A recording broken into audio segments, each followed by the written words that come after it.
HSC TV and HSC News are public forums for student expression. Students make all content decisions, and opinions expressed do not represent those of HSC schools or the Board of School Trustees.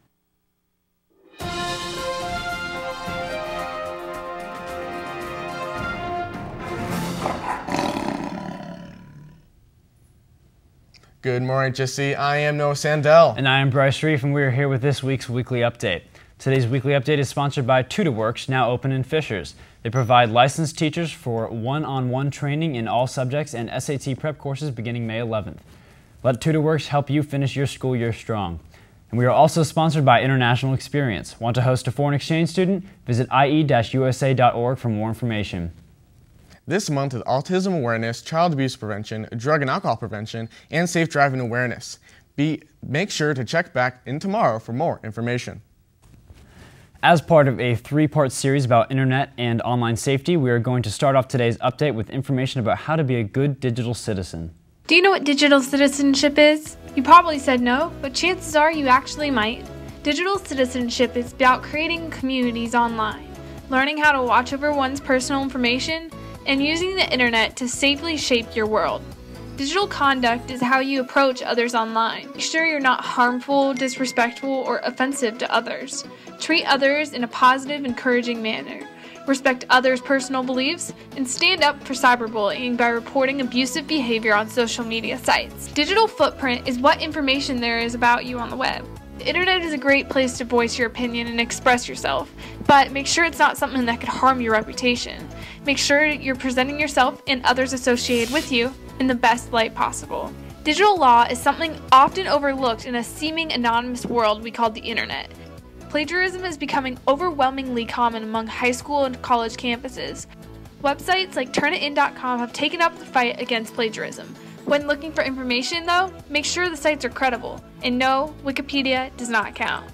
Digital health and well-being is another part of digital citizenship.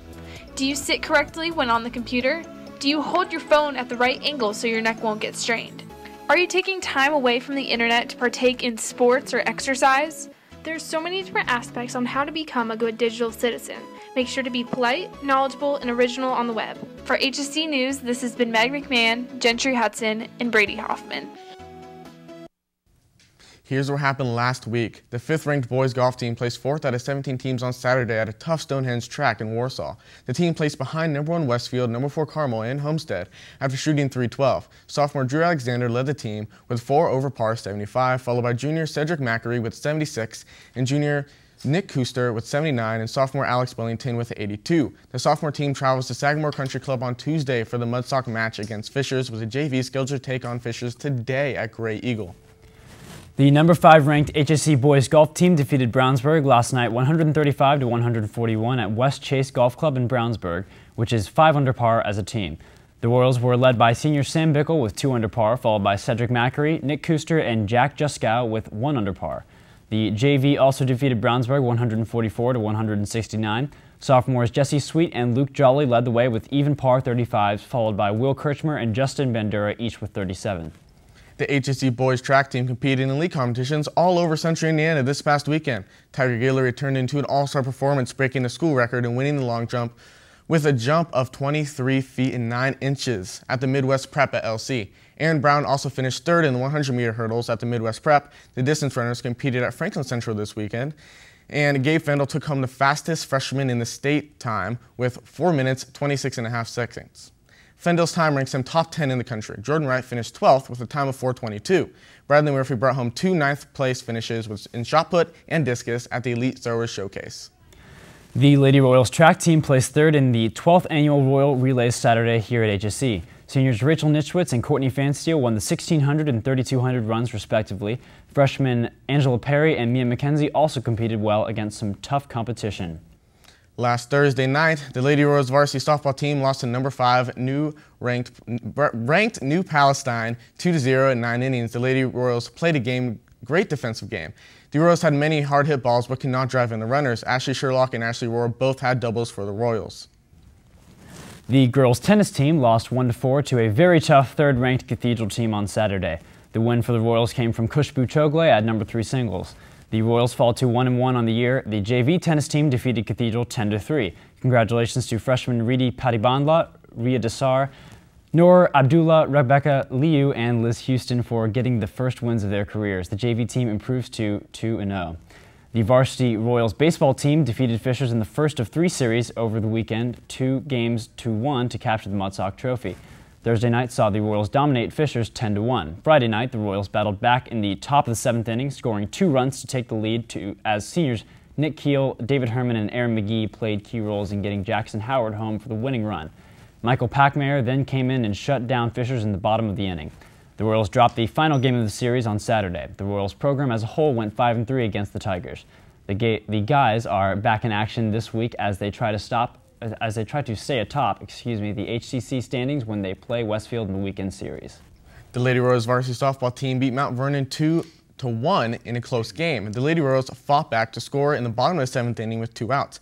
Maggie Armstrong pitched 6 strong innings with 3 strikeouts. Savannah Copeland came in and pitched in the 7th inning for the win. Sydney Cooley hit a single in the bottom of the 7th inning with 1 out. Maddie Maloof had the only extra base hit with a double for the Royals. The varsity softball team is back in action Tuesday, April 21st, tomorrow at home, with the game starting at 6 p.m. when they take on the HCC Westfield Shamrocks. Congratulations to the Quiz Bowl team. This past weekend, they placed 3rd in the state tournament held at Harrison High School. The team beat longtime rivals University and Zionsville. Competing for the Royals were captains Louis Sun, Japal Malhi, Neil Patel, Jed Rigo, and Joey Sun. It was a great way to end the season. And here's what is going on this week. Dance team tryouts will be held on Monday, April 27th from 6 to 9 p.m. and Wednesday, April 29th from 5 to 9 p.m. Both audition days will be held at HEC High School in the main gym. Please contact Coach Sierra at fishersdance@yahoo.com with any questions. Don't forget to come to the BYOD Tech Expo tonight from 6:30 to 8:30 p.m. in Cafeteria D. Parents and students can stop by to see the variety of devices that meet the specs for next school year when HEC will be a one-to-one learning environment. The showcase will host reps from Apple, Microsoft, HP, Staples, and H.H. Gregg, and more to provide demonstrations and information. Any senior who liked their photos from throughout the school year, including the picture slideshow portion of HSC TV's senior video, and apart from the senior poster, send your photos to hsctvroyals@gmail.com. The deadline for submissions is April 24th, and make sure they are school appropriate. The annual Mudsock Poetry Slam this Wednesday evening at 7 p.m. at Fishers High School. Come out and support our word artists as they rhyme, rap, and recite their original works. Enter through door 7 and head to Fishers School Library Media Center. Hope to see lots of Royals there. We want your sound. The first annual Royal Palooza is coming this Friday, May 22nd. You have a chance to be heard by HSC. If you have a band or are even a one-man show, you can take the stage. All we need from you is your audition. Due date for audition videos is no later than Friday, May 1st. You can be a band or solo act, but this is not a venue for choir performances. There is no cost to audition or play. All auditions must be submitted electronically, such as YouTube, video / SoundCloud, link, etc. to royalauditions@gmail.com. The Sigma Phi Epsilon IU Balanced Man Scholarship is offered to outstanding males entering IU in the fall, who embraces principles of the balanced man, a man who excels in academics, athletics, community service, and leadership. Application and/or receipt of the Balanced Man Scholarship does not obligate a student to join the Sigma Phi Epsilon fraternity. The scholarship is up to $1,000 awarded to 8 outstanding students. Application is available online at the guidance office. Deadline is May 1st, 2015. AP students, it is pre-administration week. Please be sure to attend one of the pre-administration sessions held in Cafeteria D beginning at 6:45 a.m. each day this week. All upperclassmen must complete pre-administration before AP exams start. Freshmen will complete pre-administration at their practice exam, so do not need to attend. If you have any questions, please contact Mrs. Jackson in the main office at the main campus.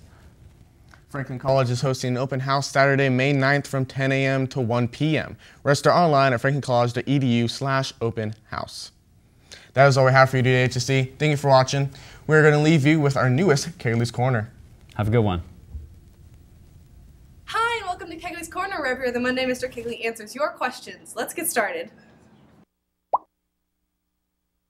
Christopher asks, why are all of the half days in the year close together and not evenly spread out? Well, the half days are situated early in the semester close together so that the professional development opportunities that teachers are experiencing during those sessions are things that in a lot of cases can then be used throughout the semester. If we spread those out, throughout the semester, then maybe there's some initiatives or programs or things that teachers are learning about that they may not be able to put into use right away. So I think the idea is really around how can we have time for teachers to gain some professional development and then be able to turn that information and use it in the classroom. And that's, I think, why they settled on earlier in the semester for those dates.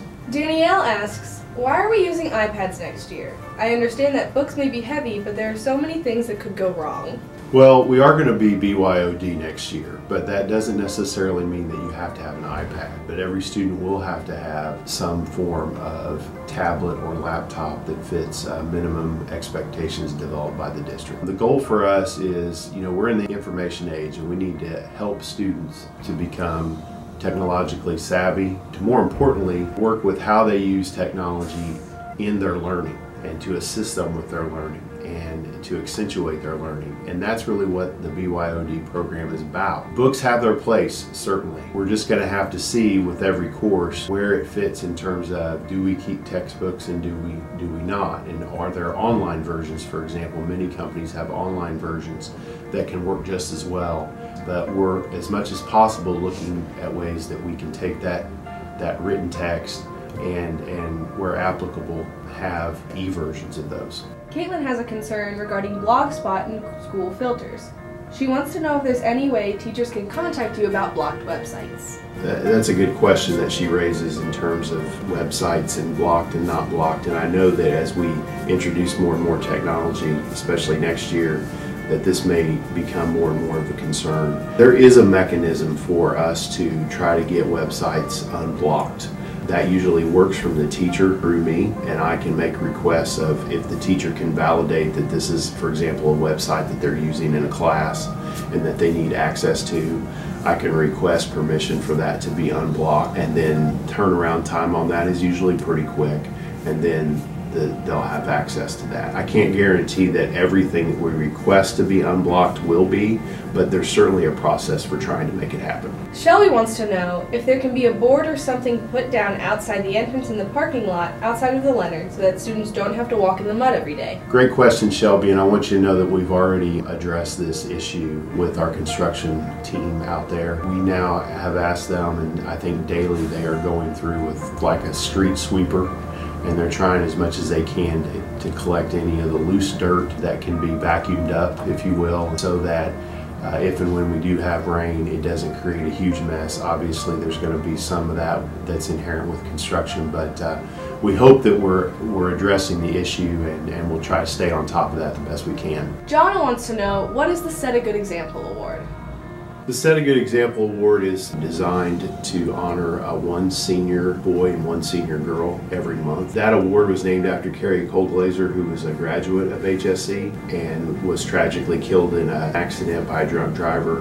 And the traits that we look for in students and seniors is that they're positive role models, that they have great qualities in leadership, they have a great attitude, and their approach to academics is important. And I think it really honors Carrie in a great way. Got a question? Get an answer. Here's how to submit to Kegley's Corner. Sign into your Blackboard account. Click on the voting page for all grades. After that, you'll click on Content and then the Ask the Principal page. Once you have submitted your question, it will be forwarded on to Mr. Kegley to answer in the next Kegley's Corner.